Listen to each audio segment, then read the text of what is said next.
Dr. Davish Jain is a dynamic and forward-looking industrialist who has inherited the vision and foresight of his illustrious father, Mr. N. M. Jain, widely acknowledged as a living legend in India's oilseed sector.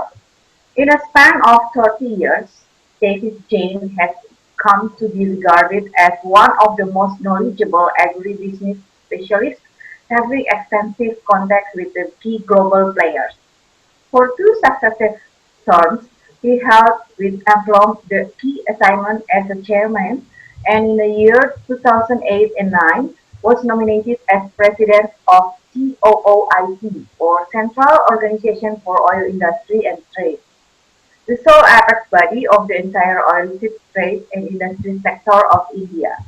He has come to be widely appreciated for his innovative initiatives to put Indian oilseed sector on firm footing by drawing up a roadmap for sustained increase in oilseed production as well as productivity. Dr. David James, the time is yours. Greetings from India to the beautiful people of Indonesia.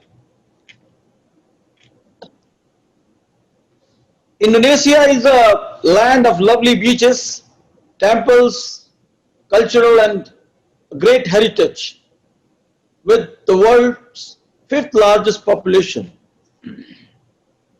I deem it both my pleasure and privilege to share my thoughts with the speakers and the distinguished guests and the participants of 2020 Manado International Conference.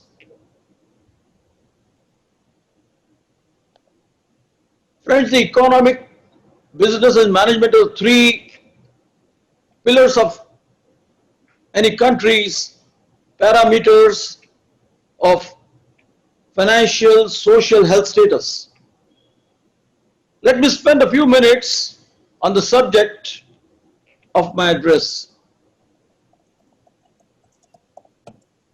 Putting the topic in perspective as an industrialist, to me, economies are ecosystems where firms, that is, businesses, operate, and in order for them to be viable and successful, they need professional management. For me, economies are created by individuals, while the businesses are set up and managed to meet the aspirations, demands, needs, and wants of these individuals.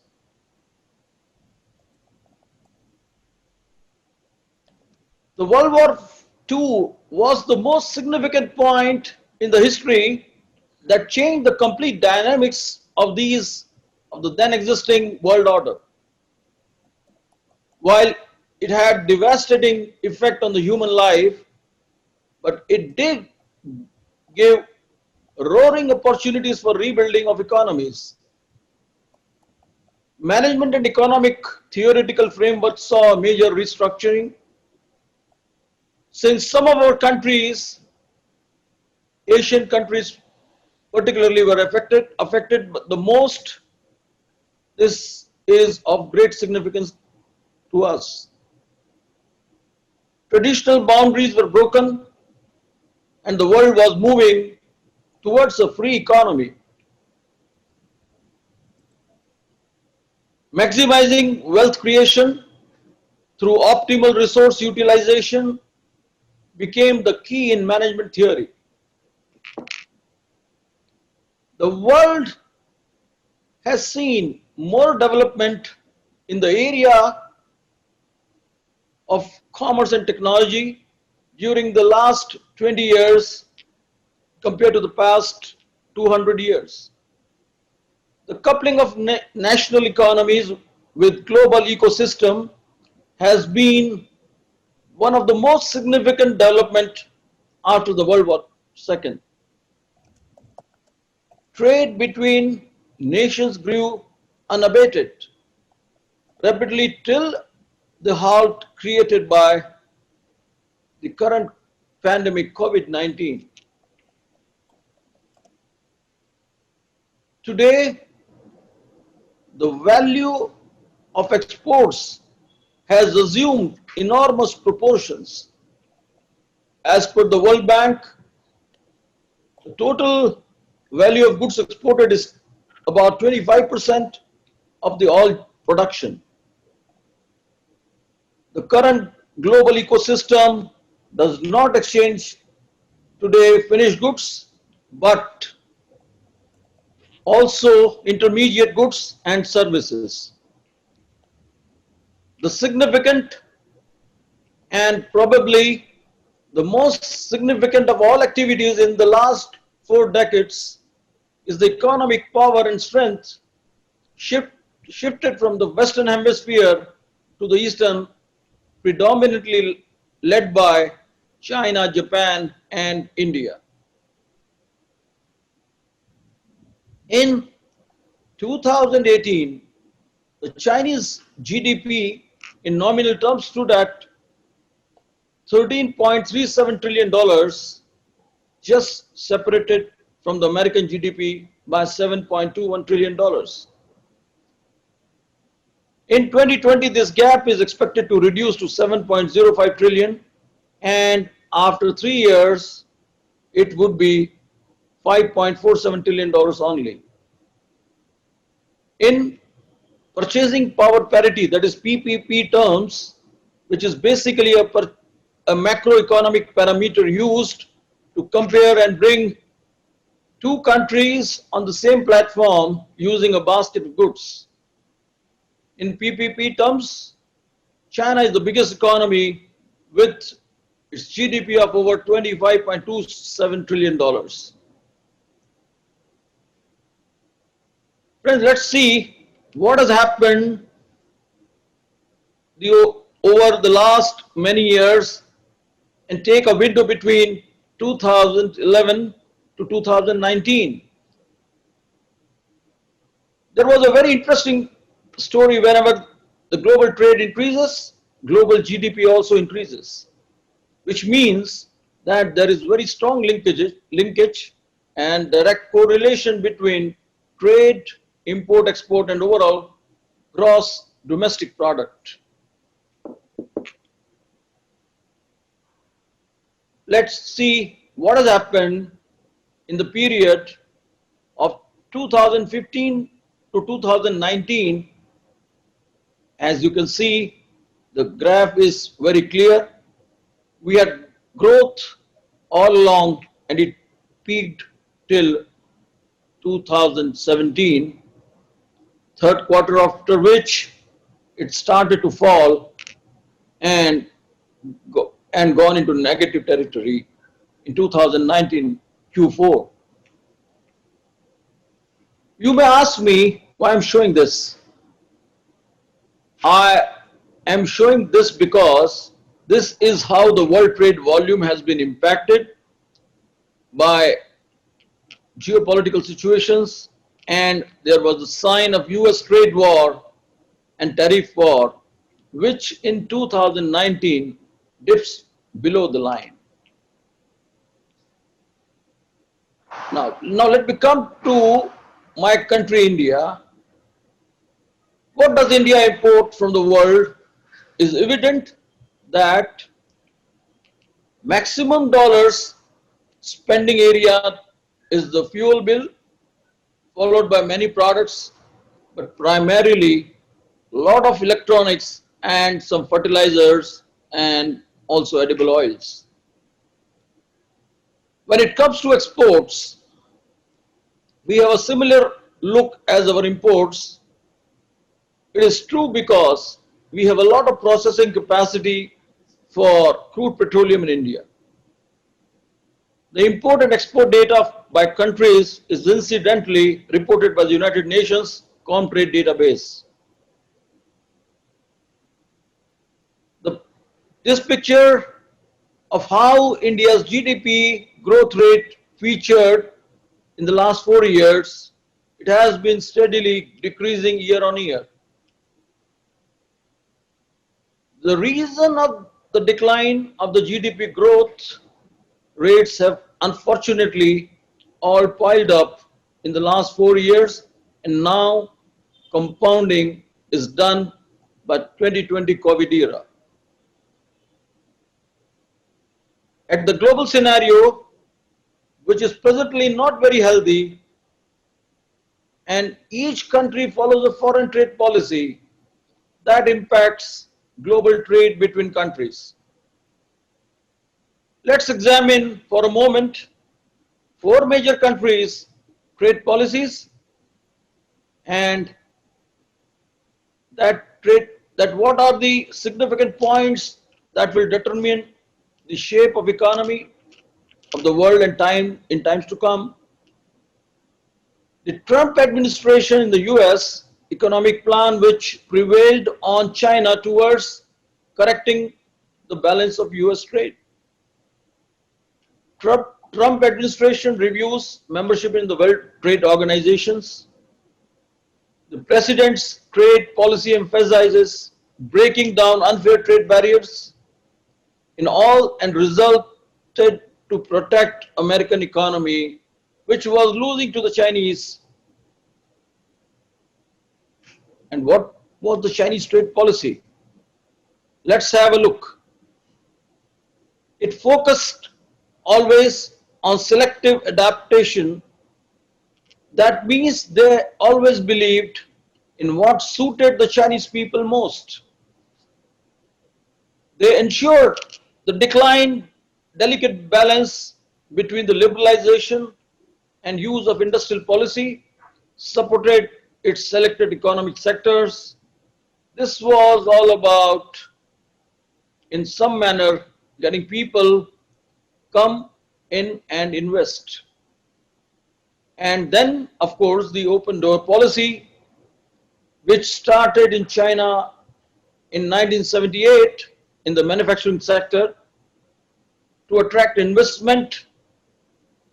Today, China, just before the coronavirus, was the world's factory.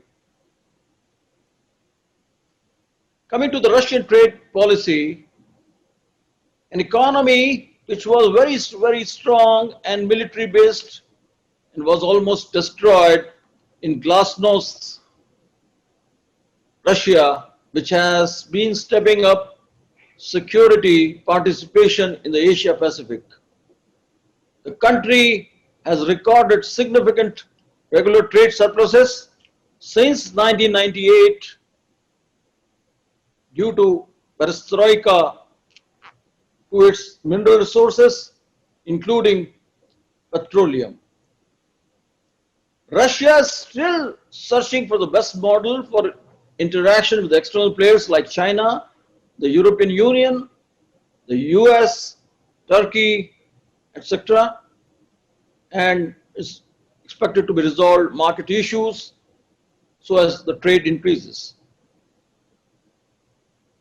Coming to the Indian trade policy, my country follows a very different socialist and yet a very progressive foreign trade policy. The Indian government extended the existing foreign trade policy till the end of 2021 amid the outlook of coronavirus pandemic and the lockdown to contain and spread. Up to 2 billion Indian rupees of purchases done by the government of India via global tenders have been scrapped so as to provide domestic small-scale industry an opportunity. After the recent outbursts with respect to China, the world is looking for trusted and reliable partner for manufacturing, and the Indian industry should make most of it. Yes, if they need to gear up their manufacturing facilities. Exports from India touched $314 billion in the financial year, that is 2019-2020, that is starting April to March, while imports were to 467 billion. Actually, a fallout from the COVID effect was favoring Indian CAD, that is current account deficit. Indonesia is a sleeping giant, the 16th largest economy and the 7th largest in PPP terms. Indonesia has created a place in the export of manufactured goods. Indonesia has a pretty much similar culture like India in terms of its bureaucracy. Like India, Indonesia will also stand to gain from the movement of multinational companies out of China. Trade between India and Indonesia is steadily rising with a value in favor of Indonesia. Out of $18 billion between the two countries, trade from Indonesia was 14 billion and to Indonesia just $4 billion. India and Indonesia have agreed to raise the bilateral trade to $50 billion. The areas of cooperation will be defense, maritime, security and trade and economy. When the COVID era, the times that we are in now, and the reasons why we are conducting the event virtual mode rather than physically present in Jakarta. For the period after this pandemic, people as well as the government show less interest in investing and more interest in saving our capital. The staying alive is more important than becoming rich. The GDP growth rates across the world have taken a very big hit.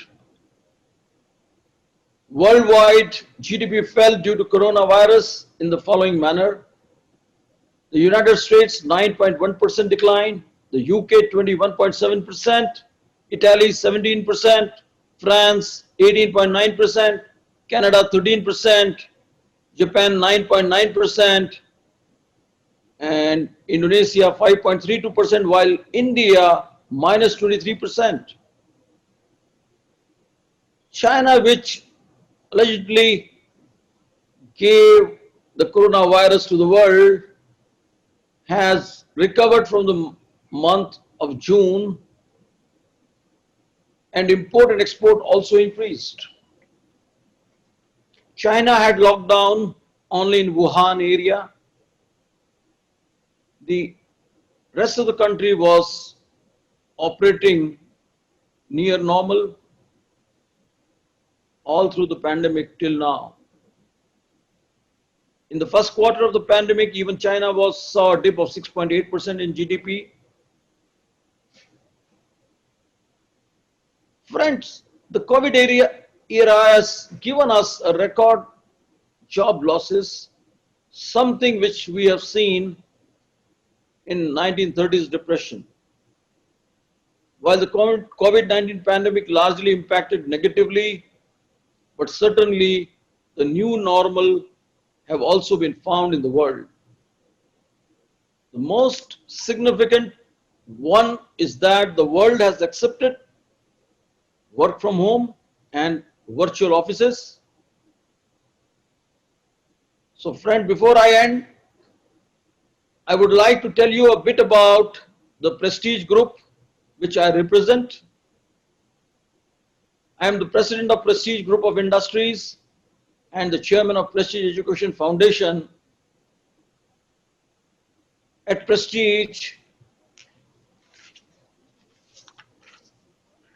we have interest into agro-based industries,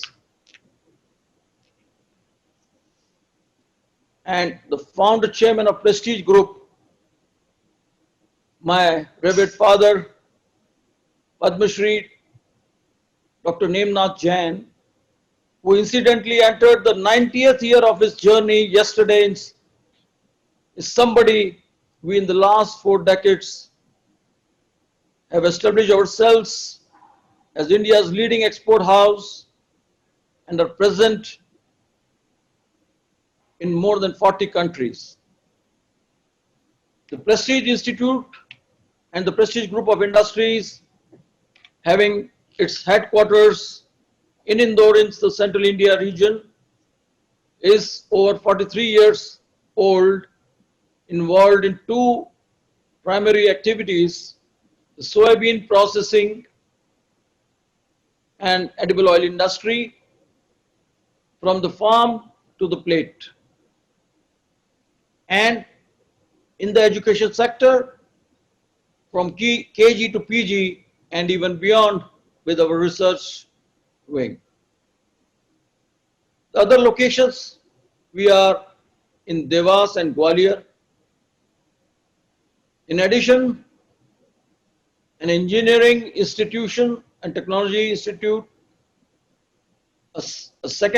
two secondary schools are operated by the group. The upcoming university is in the next academic year is going to be the state-of-art university, which will provide global or the world-class education in relevant sectors of management, engineering, technology, science, and life sciences. And I would say that would also be available at very affordable costs. With that, I would like to give my talk an end to, but I'm open to any discussion, questions to anybody they may have. All Uh, right, Dr. because Baka, please.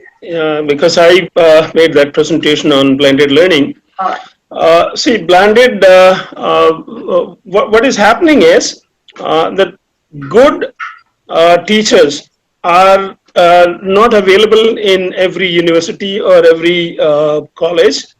And there are people staying in remote areas who don't have access to good institutions in any case. Blended learning can provide them access to the best resources in the world. That means anyone, working in US, working in Indonesia, working in India, can provide education or training to anyone sitting or anywhere in the world. So that means best resources can be made available to everyone. That's one. And two is remote areas that do not have access to education can actually now have access to education. Though there are problems in developing countries, internet is the problem. In fact, power supply is also the problem, that 24 hours power supply is not available. Now, these things, yeah, in some cases, they will hinder the application of blended learning. But in majority of places, you find blended learning can give you far better results. It has been seen, as I was talking about, that online learning in number of cases can be far more effective, other than lab, other than internships, etc., other than where face-to-face interaction is essential. You find that online learning is far more effective, and therefore, and it is far more cheaper to make train people online, because one teacher can actually interact with a larger pool of students. The cost is also far lesser. So blended learning can give a lot of advantages to the universities, to individuals, to everyone, to the trainers as well as to the learners. Thank you. Hope I have clarified. Yes. May I also Thank you, say Dr. something Baka. on education? You said the linkage with industry institute kind of curriculum, which in India our government has already come out with a national education policy 2020, which suggests that apart from our normal academic, 3 years or 4 years program, you need to undergo some internships, which would be kind of a mandatory need to acquire a degree into any discipline. And even it could have an option that you could do it in modular kind of a diploma and then degree and then postgraduate degree. So you can take 1 year or 2 years and 3 years and 4 years there, and then you can come back and join later. So I think this is something which is the need of the education in the current era, because unless you connect with the industry, whatever you teach, only if it is only confined to classroom teaching or this thing, it is not sufficient. And the students passing out from those institutes or in universities, they cannot immediately adopt to the working world, the job requirements. So they need to have kind of connect with the industry. They should realize what are the ground realities, how the industry or corporations work, what is the work culture there, how they have to equip themselves to use the knowledge whatever they have learned into the institutions, how to apply that knowledge, how to make use of that. So application of those that knowledge is something of great significance, and that is what is the thrust or the focus now in the new education policy, which is now recently by government. There is a extension to the question that was there.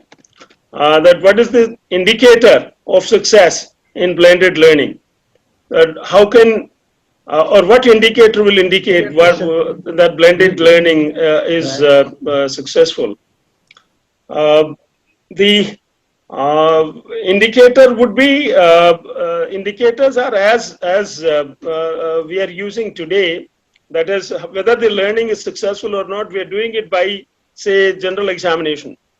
In blended learning, also there will have to be tests. There have to be, they may go online instead of doing it physical. But then indicator whether the person has learned something or to what extent a person has learned has to be evaluated through the systems of say examination. The examination may not be exactly on the pattern that is being done today. That means you will have to mug up things and then put it on the answer sheet. They may be in terms of you may be, the questions may be application oriented. How do you apply this concept in real life? Or they may be on multiple choice type questions wherein you need to learn and then only you can answer those questions. So that it can be different from what it is being done in today's face-to-face learning. But yes, indicators have to be through the tests, through evaluation, how much learning has taken place.